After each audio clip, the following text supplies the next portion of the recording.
Assalamualaikum warahmatullahi wabarakatuh. Kita berjumpa lagi di mata kuliah Teknik Pondasi pada materi pondasi dalam, yaitu pondasi tiang pancang. Yang akan kita pelajari adalah kapasitas dukung tiang pancang pada tanah yang mempunyai nilai kohesi dan nilai sudut gesek internal tanah. Kapasitas dukung tiang pancang tanah dengan kohesi dan sudut gesek internal. Jadi jika tiang kita pancang ke dalam tanah lempung berpasir dengan kohesi yang besar, tapi sudut gesek internalnya kecil, maka dalam menghitung kapasitas tiang, komponen gesekan sebaliknya diabaikan. Jadi komponen gesekannya diabaikan. Sebaliknya, jika tanahnya mempunyai pi yang besar tapi kohesi yang kecil, maka komponen lekatannya atau komponen kohesinya diabaikan, atau C-nya kita buat sama dengan 0. Akan tetapi, jika tanah mempunyai kedua komponen kohesi dan komponen sudut gesek yang cukup berarti, jadi tanahnya punya C dan P, maka kapasitas dukung ultimate tiangnya dapat kita hitung dengan menggunakan persamaan umum yang lengkap. Jadi kita tahu QU sama dengan AB dikalikan dengan FB, ditambah dengan sigma AS dikalikan FS, dikurangi dengan berat dari tiangnya. Di mana ini adalah komponen kohesi di bagian ujung. Ini adalah dari tekanan tanah overburden dari atas permukaan tiang sampai ke dasar tiang. Kemudian ini adalah komponen gesekan, kuat geser tanah, ini adalah kohesi, dan ini adalah komponen gesekan dari tanahnya. Jika muka air tanah terletak di atas dasar tiang, artinya sebagian tiang mungkin akan terendam air, maka yang harus kita gunakan adalah P0 aksen untuk tanah yang terendam air. Kita gunakan juga gamanya adalah gamma aksen. Jadi gamma aksen sama dengan gamma saturasi dikurangi dengan gamma air. Seperti yang kita pelajari sebelumnya, tahanan ujung per ultimate persatuan luas sebaliknya juga tidak melebihi nilai-nilai tertentu. Begitu juga tahanan gesernya. Jadi ada syarat tahanan ujungnya tidak boleh melebihi nilai misalnya 10.700 kN per meter persegi dan tahanan geseknya tidak lebih dari 107 kN per meter persegi, kecuali jika datanya diambil dari hasil pengujian tiang langsung di lapangan. Sebagai contoh, tiang beton bujur sangkar, lebarnya 0,4, jadi tiangnya bentuknya bujur sangkar, lebarnya 0,4, kemudian dipancang ke dalam tanah homogen, tanah pasir berlempung, homogen sedalam 8 meter. Jadi dipancang ke dalam tanah 8 meter, ini diameternya 40 cm. Tanahnya mempunyai properties kohesinya 40 kN per meter persegi, sudut gesek internalnya 28, berat volume tanah basahnya 21, muka air tanahnya sangat jauh, jadi muka air tanahnya di bawah dari dasar tiang. Hitung kapasitas dukung ultimate dan kapasitas dukung izin bila faktor amannya 2,5. Kemudian tiangnya dari beton, berat volume betonnya 24 kN per meter persegi. Yang pertama kita hitung adalah komponen gesekan dulu. Jadi komponen gesekan terdiri dari komponen kohesi dan komponen gesekannya. Jadi kita tahu QS sama dengan AS dikalikan dengan FS.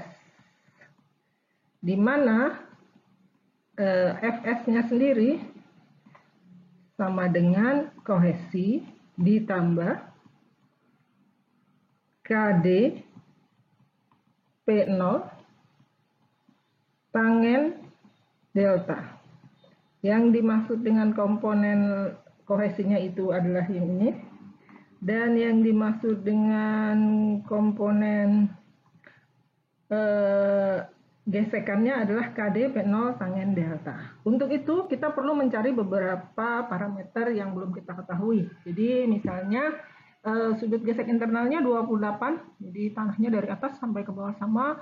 Sudut gesek internalnya 28, maka gesekan antara tanah dengan tiang, deltanya sama dengan tiangnya tiang beton, deltanya 0,9 sampai 1. Sehingga kita ambil 0,9 dikali dengan sudut gesek internalnya, 52,2.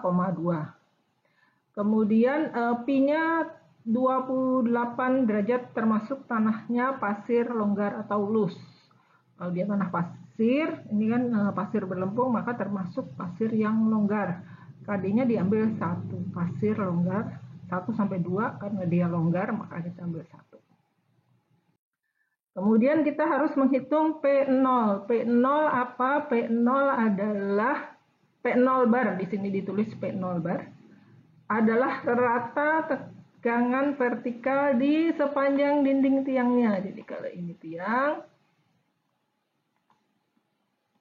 maka tekanan vertikalnya sampai kedalaman 8 meter ini. Di atas permukaan tanah, tekanan vertikal efektifnya sama dengan 0. Pada kedalaman 8 meter adalah H dikalikan dengan gamma. Gammanya berapa? 21. Berarti di sini 8 kali 21. Maka raratanya dari atas ke bawah adalah ini. Kita jumlahkan setengah 0 tambah 21 dibagi 2. Sehingga kita peroleh tekanan overburden rata-rata adalah 84. Kemudian kita menghitung luas dari selimut beton. Bentuknya segi 4. Maka kelilingnya adalah 4 kali 0,4 meter. 4 kali 0,4, panjang tiangnya adalah 8. Maka luas selimut betonnya adalah 12,8. Kemudian QS-nya sama dengan yang dari komponen gesekan, KD, tadi sudah kita hitung sebelumnya, KD sama dengan 1, P0 aksen ini 84, tangen delta, deltanya tadi 0,9 kali 28, 25,2 dikali dengan AS luas selimut.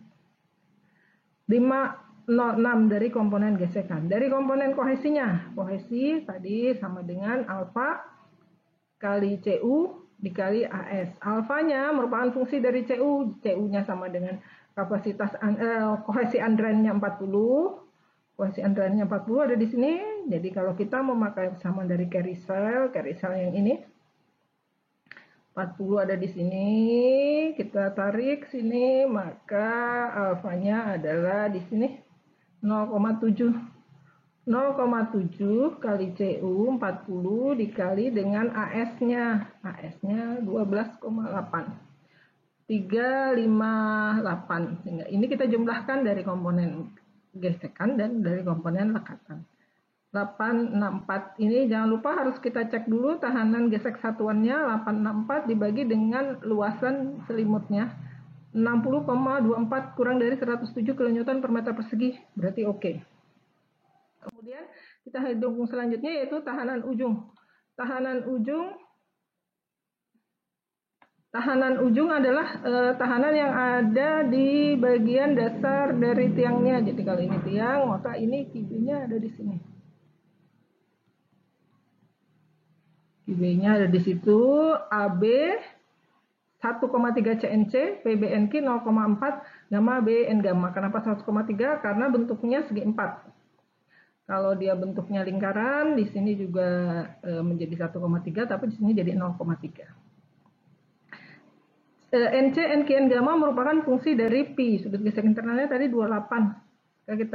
Bisa kita hitung dari faktor kapasitas dukung Terzaki. Kalau pi-nya 28, maka NC-nya 30, NQ-nya 19, N gammanya 17. Tinggal kita masukkan di sini. 40, 1,3 dari faktor bentuknya. PB-nya tadi 21 kali 8. Ini PB, 19-nya NQ, 0,4 gamma D N gamma. Kemudian kita peroleh 769 dibagi dengan luasannya untuk cek kanan ujung satuannya. 4.809,13 kurang dari 15.000. Berarti oke, ini bisa kita pakai. QS plus QB sudah kita peroleh. Sekarang kita tinggal ngitung berat tiang. Tiangnya volumenya adalah 24.